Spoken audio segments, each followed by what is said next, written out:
부산 영도에 기록적인 폭우가 쏟아지는 새벽이었습니다. 야간 정비일을 마친 32 윤태호는 가슴에 두툼한 서류 봉투를 꼭 껴안고 있었습니다. 3달 밤을 꼬박 세워 완성한 해양 구조 드론 설계도였습니다. 낡은 작업복 안쪽 주머니에는 공모전 접수 마감 시간이 적힌 메모지가 구겨져 있었습니다. 새벽 6시, 4시간 남았습니다. 이 대회만큼은 그의 인생을 바꿀 마지막 기회라고 믿었습니다. 조선소 하청 정비공으로 10년을 일하며 모은 퇴직금 전부를 설계에 쏟아부었습니다. 밤마다 좁은 원룸에서 CAD 프로그램과 씨름했습니다. 해양 사고 현장에서 더 빠르게, 더 정확하게 사람을 구할 수 있는 드론을 만들고 싶었습니다. 이 설계도 하나면 됩니다. 이것만 있으면 인생이 달라질 수 있습니다. 비바람이 얼굴을 때렸지만 태호는 산동네 언덕을 내려갔습니다. 가로등 불빛이 희미하게 흔들렸습니다. 빗물이 골목길을 따라 흘러내렸습니다. 그때 모퉁이에서 넘어져 있는 노파를 발견했습니다. 76 박연아 할머니였습니다. 동네에서 잘 알려진 고쳐주는 할머니로 버려진 자전거를 수리해 아이들에게 나눠주는 분이었습니다. 폐자 전거를 가득 실은 카트가 빗물에 미끄러져 엎어져 있었습니다. 태호는 걸음을 멈췄습니다. 연화는 비에 젖은 채 카트를 일으키려 애쓰고 있었습니다. 무릎이 꺾이고 손이 떨렸습니다. 태호의 머릿속에서 두 목소리가 부딪혔습니다. 지금 이걸 버리면 끝이다. 그냥 지나치면 평생 후회한다.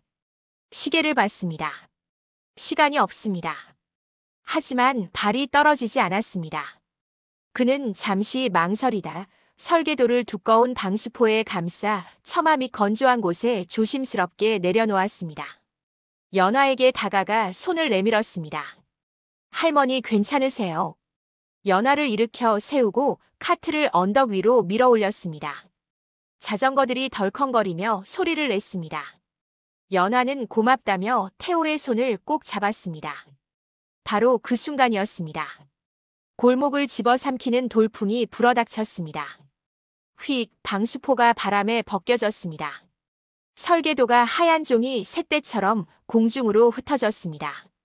태호가 손을 뻗었습니다. 안 돼, 서류들은 바닷가 배수구 쪽으로 날아갔습니다. 그는 미친 듯이 뛰어갔습니다. 흙탕물 속으로 뛰어들어 설계도를 끌어안았습니다. 손안의 종이는 이미 완전히 망가져 있었습니다. 잉크가 번지고 도면이 찢어졌습니다. 석 달의 밤이 흙탕물에 녹아내렸습니다. 태호는 그 자리에 주저앉았습니다. 비가 그의 얼굴을 적셨습니다. 눈물인지 빗물인지 구분할 수 없었습니다. 연화는 떨리는 손으로 태호의 어깨를 잡았습니다. 미안해 젊은이, 내 때문에. 그녀는 품속에서 묵직한 금속 상자 하나를 꺼냈습니다. 대신 이걸 가져가렴 소중한 거니까. 태호는 그 상자를 받아들었습니다. 무겁고 차가웠습니다. 망연자실한 채 집으로 돌아가는 그의 뒷모습을 연화는 오래 바라보았습니다. 해시태그 며칠 동안 태호는 방 안에 틀어박혀 있었습니다. 커튼을 치고 불을 끄고 누워만 있었습니다. 휴대폰은 꺼두었습니다. 퇴직금도 시간도 모두 쏟아부은 설계도를 잃자 인생이 무너진 것 같았습니다. 공모전 마감 시간이 지나갔습니다. 기회도 함께 사라졌습니다. 아무것도 할 수 없었습니다. 사흘째 되는 날 굶주림을 참지 못해 일어났습니다. 컵라면 하나를 끓였습니다. 물이 끓기를 기다리며 멍하니 앉아 있었습니다. 문득 방 한켠에 놓인 금속 상자가 눈에 들어왔습니다. 연화 할머니가 건넨 것입니다.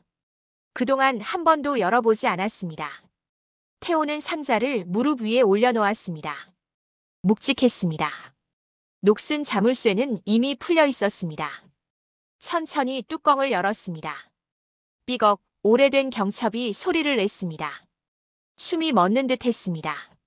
안에는 정교한 미니어처 크기의 항만 모델 조각들이 들어있었습니다. 손가락 한마디 크기의 크레인, 부두, 방파제 구조물들이었습니다. 낡은 제도 연장도 있었습니다. 컴퍼스, 자, 제도용 펜. 누렇게 바랜 1970년대 항만 설계도면 일부도 함께였습니다. 그리고 CDH라는 이니셜이 새겨진 메모들이 있었습니다. 태호는 조심스럽게 도면을 펼쳤습니다. 손으로 그린 정교한 선들이 보였습니다. 항만 구조물의 단면도 하중 계산식, 파랑 분석 데이터였습니다. 지금 봐도 놀라울 만큼 치밀했습니다. 메모 곳곳에는 작은 글씨로 안전개수, 보강 지점, 개선 방안들이 빼곡히 적혀 있었습니다. 이건 뭐지? 태호는 노트북을 켰습니다. CDH를 검색했습니다. 처음에는 아무것도 나오지 않았습니다. 부산 항만 역사, 1970년대 개발, 실종 사건까지 키워드를 바꿔가며 찾았습니다. 1시간쯤 지나자 오래된 신문 기사 하나가 나왔습니다. 1978년 11월 부산 신항 개발 초기 단계에서 종적 없이 사라진 천재 공학자 최도원.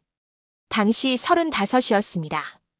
최첨단 항만 설계 기술을 가진 인물로 평가받았습니다. 그러나 어느 날 갑자기 모든 자취를 감췄습니다. 사고사로 추정되었으나 시신은 발견되지 않았습니다. 태호의 손이 떨렸습니다. 다시 상자 속 메모를 꺼냈습니다. 필체를 자세히 들여다봤습니다. 또박또박하면서도 힘이 있는 글씨였습니다. 그리고 도면 한 구석에서 작은 서명을 발견했습니다. 최도원, 1977. 이건 우연이 아니다. 태호는 상자를 들고 다시 연화를 찾아갔습니다. 연화는 여전히 동네 골목에서 자전거를 수리하고 있었습니다. 할머니, 이 상자에 대해 좀 여쭤봐도 될까요? 연화는 상자를 보더니 고개를 갸우뚱했습니다. 기억을 더듬는 듯 했습니다. 오래전 오빠가 쓰던 물건이었나. 중얼거릴 뿐이었습니다. 오빠요? 응, 오빠 이름이 뭐였더라. 연화는 이마를 짚었습니다. 기억이 나지 않는 듯 했습니다. 태호는 조심스럽게 물었습니다. 혹시 최도원이라는 분 아세요? 연화의 눈빛이 흔들렸습니다. 도원이. 그 이름을 들으니 눈가가 촉촉해졌습니다. 하지만 이내 고개를 저었습니다. 잘 모르겠어, 오래됐어. 태호는 알았습니다. 이 상자에는 엄청난 비밀이 숨어 있다는 것을. 그리고 그 비밀을 풀 열쇠가 연화 할머니에게 있다는 것을. 폭우 속에서 잃어버린 설계도 대신 그는 40년 전 사라진 천재의 흔적을 손에 쥐게 되었습니다. 해시태그 태호는 연화의 과거를 추적하기 시작했습니다. 다음 날 아침 그는 동구청 주민센터를 찾아갔습니다. 낡은 가족관계 등록부를 뒤졌습니다. 박연화, 1949년생. 가족관계란에 오빠 최도원이 명시되어 있었습니다. 1943년생, 1978년 11월 사망신고. 태호의 심장이 빨리 뛰었습니다. 오래된 항만 기록 보관소로 향했습니다.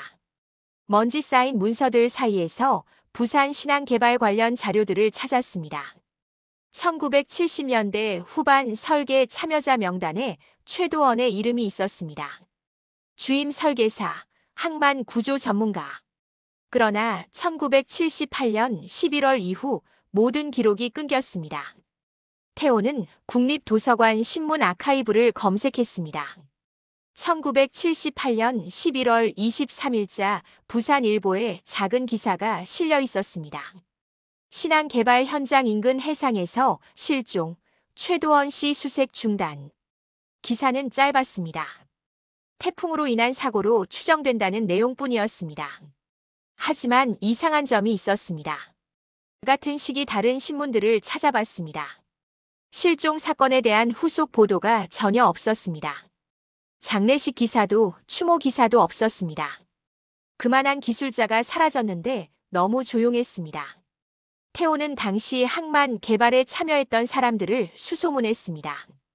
대부분 이미 세상을 떠났거나 연락이 닿지 않았습니다. 사흘째 되는 날 겨우 한 사람을 찾아냈습니다. 당시 현장 감독이었던 김영수, 82살이었습니다. 영도의 한 요양원에서 김영수를 만났습니다. 최도원이라는 이름을 꺼내자 노인의 얼굴이 굳어졌습니다. 그 친구 목소리가 낮아졌습니다.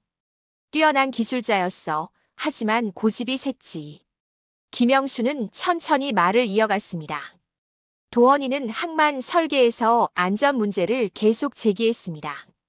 예산을 줄이려고 부실하게 시공하는 걸 참지 못했습니다.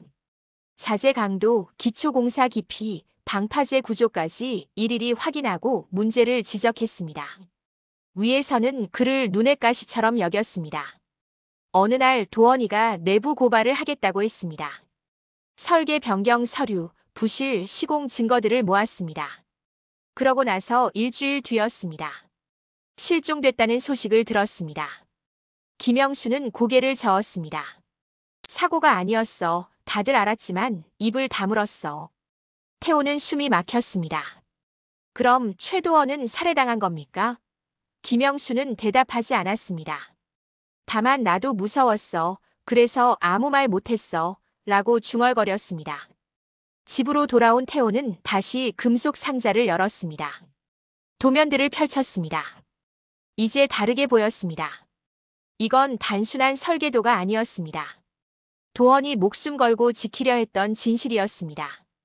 안전하고 제대로 된 항만을 만들려는 마지막 노력이었습니다.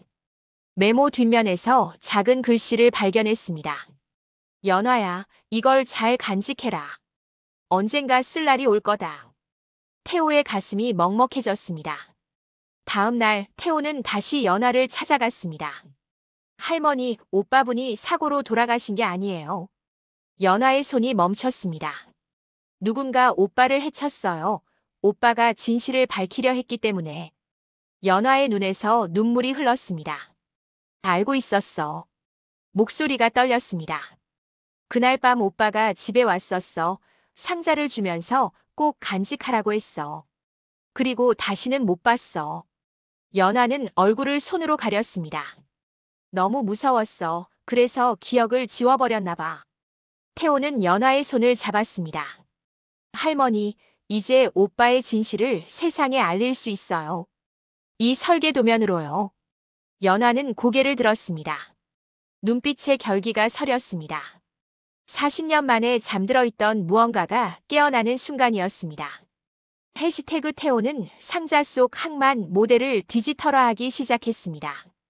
낡은 노트북으로는 역부족이었습니다. 동네 PC방을 전전하며 3D 모델링 프로그램을 돌렸습니다. 미니어처 조각 하나하나를 사진으로 찍고 치수를 재고 입력했습니다. 도원이 남긴 도면의 수식들을 현대공학 이론으로 검증했습니다. 놀라웠습니다. 40년 전 설계가 지금 기준으로도 완벽에 가까웠습니다. 연화는 매일 태호의 작업실로 찾아왔습니다. 좁은 PC방 한 구석에서 태호 옆에 앉아 화면을 들여다봤습니다. 처음에는 그저 지켜보기만 했습니다. 하지만 도면이 하나씩 복원될 때마다 연화의 눈빛이 달라졌습니다. 어느 날 태호가 방파제 구조 설계에서 막혔습니다. 도면의 일부가 훼손되어 정확한 각도를 알 수 없었습니다. 여기가 문제네요. 이 부분 계산이 안 맞아요. 태호가 한숨을 쉬었습니다. 연화가 조용히 손을 뻗었습니다. 마우스를 잡았습니다. 서툴게 클릭하며 화면 속 구조물을 돌렸습니다. 여긴 곡선으로 바꿔야 쓰러지지 않아. 연화의 목소리는 확신에 차 있었습니다. 직선으로 하면 파도 압력을 못 견뎌. 태호는 놀라 연화를 바라봤습니다. 할머니, 어떻게 아세요? 연화는 자신도 놀란 표정이었습니다. 모르겠어. 그냥 손이 알아. 그날부터 연화의 손이 먼저 움직이기 시작했습니다. 때때로 기억은 흐릿했지만 도면을 보면 달랐습니다. 이 지점은 철근을 2배로 넣어야 해. 여기 배수로는 이렇게 틀어야 물이 안 고여. 크레인 하중은 이 각도에서 계산해야 해. 40년 전 손끝에 배인 기술이 되살아났습니다. 태호는 깨달았습니다. 연화가 단순히 옆에서 지켜본 사람이 아니었다는 것을. 그녀도 직접 설계에 참여했던 사람이라는 것을. 어느 늦은 밤이었습니다. PC방 불이 하나둘 꺼지고 있었습니다. 태호와 연화는 마지막으로 완성된 3D 모델을 돌려보고 있었습니다. 화면 속에서 정교한 항만 구조물이 회전했습니다. 방파제, 부두, 크레인, 하역 시설까지 모든 것이 완벽하게 맞물렸습니다. 연화는 화면을 바라보다가 문득 멈췄습니다. 손이 떨렸습니다. 입술이 파르르 떨렸습니다. 태호야. 목소리가 갈라졌습니다. 이거 내가 말한 그 오빠 도원이랑 내가 같이 만든 거야. 할머니? 태호가 연화를 붙들었습니다. 연화의 눈에서 눈물이 흘렀습니다. 기억이 물밀듯 밀려왔습니다. 사람들이 몰랐을 뿐이지 우리 둘이 밤새며 만들던 거야. 오빠 혼자 한 게 아니야. 나도 계산했어. 나도 그렸어. 연화는 떨리는 손으로 자신의 가슴을 짚었습니다. 안전한 항만이면 아무도 안 다칠 거라고 그렇게 믿었어. 파도에 부서지지 않는 방파제, 무너지지 않는 부두, 사람들이 안전하게 일할 수 있는 곳. 그때 왜 오빠만 이름을 올렸냐고 물었어요. 태호가 조심스럽게 물었습니다. 연화는 쓰게 웃었습니다. 그때는 여자가 설계한다는 걸 인정 안 했어. 오빠가 내 이름도 넣자고 했지만 회사에서 거부했어. 그래도 괜찮았어. 우리가 만든 게 세상에 남으면 된다고 생각했으니까. 하지만 남지 못했어요. 태호의 목소리도 떨렸습니다. 연화는 고개를 끄덕였습니다. 오빠가 사라지고 나서 모든 게 바뀌었어. 설계도 바뀌고 공사 방식도 바뀌었어. 우리가 만든 건 다 없어졌어. 그래서 이 상자만은 꼭 지켜야 한다고 생각했나 봐. 태호는 연화의 손을 잡았습니다. 할머니, 당신은 도원의 여동생이 아니에요. 당신도 천재 엔지니어예요. 숨겨진 설계자예요. 연화는 화면 속 항만을 바라봤습니다. 40년 만에 다시 살아난 그들의 꿈이었습니다. 이제 세상에 보여줄 수 있을까? 연화가 물었습니다. 태호는 단호하게 고개를 끄덕였습니다. 꼭 보여드릴게요. 할머니와 도원 아저씨의 이름으로. 해시태그 태호와 연화는 완성된 차세대 항만 구조 모델을 부산해양안전청에 제출했습니다. 두툼한 보고서와 USB에 담긴 3D 모델 파일이었습니다. 제목은 1978년 최도원, 박연아 공동 설계안의 현대적 재해석이었습니다. 태호는 담당 직원에게 서류를 건네며 말했습니다. 꼭 검토해 주십시오. 이건 40년 전 묻힌 진실입니다. 일주일이 지났습니다. 아무 연락이 없었습니다. 태호는 불안했습니다. 혹시 그냥 묻히는 건 아닐까? 연화는 괜찮다며 태호의 어깨를 두드렸습니다. 우리가 할 일은 다 했어. 열흘째 되는 날 해양안전청에서 전화가 왔습니다. 윤태호 씨, 박연아 씨와 함께 청사로 와주시겠습니까? 목소리가 심각했습니다. 태호는 급히 연화를 찾아갔습니다. 두 사람은 긴장한 채 해양안전청으로 향했습니다. 회의실에는 항만 전문가 5명이 앉아 있었습니다. 구조공학 박사, 해양공학 교수, 건설회사 설계팀장들이었습니다. 그들 앞에는 태호가 제출한 보고서가 펼쳐져 있었습니다. 빼곡한 메모와 형광펜 자국이 가득했습니다. 가장 나이 든 교수가 입을 열었습니다. 이 모델을 정말 두 분이 복원한 겁니까? 태호는 고개를 끄덕였습니다. 원본은 1978년 최도원, 박연아 두 분이 설계한 겁니다. 저는 디지털화했을 뿐입니다. 교수는 한숨을 쉬었습니다. 놀랍습니다. 이 설계는 현재 기준으로 봐도 최소 30년은 앞서 있습니다. 파랑 하중 분산 방식, 기초 구조물 배치, 방파제 곡선 설계까지 완벽합니다. 옆에 앉은 구조공학 박사가 말을 이었습니다. 특히 이 부분, 태블릿으로 3D 모델의 한 부분을 확대했습니다. 방파제와 부두를 연결하는 구조가 기가 막힙니다. 지진과 태풍에도 견딜 수 있게 설계되어 있어요. 요즘 우리가 쓰는 공법보다 효율적입니다. 그럼 이게 실제로 쓸 수 있다는 겁니까? 태호가 물었습니다. 교수는 고개를 끄덕였습니다. 쓸 수 있는 정도가 아닙니다. 지금 당장 신항 확장 공사에 적용해도 될 수준입니다. 아니, 적용해야 합니다. 회의실이 조용해졌습니다. 연화는 떨리는 손으로 물컵을 들었습니다. 그때 건설회사 팀장이 물었습니다. 그런데 이걸 정말 1978년에 설계했다는 겁니까? 어떻게 그게 가능하죠? 연하가 조용히 손을 들었습니다. 제가 설명하겠습니다. 모든 시선이 연하에게 쏠렸습니다.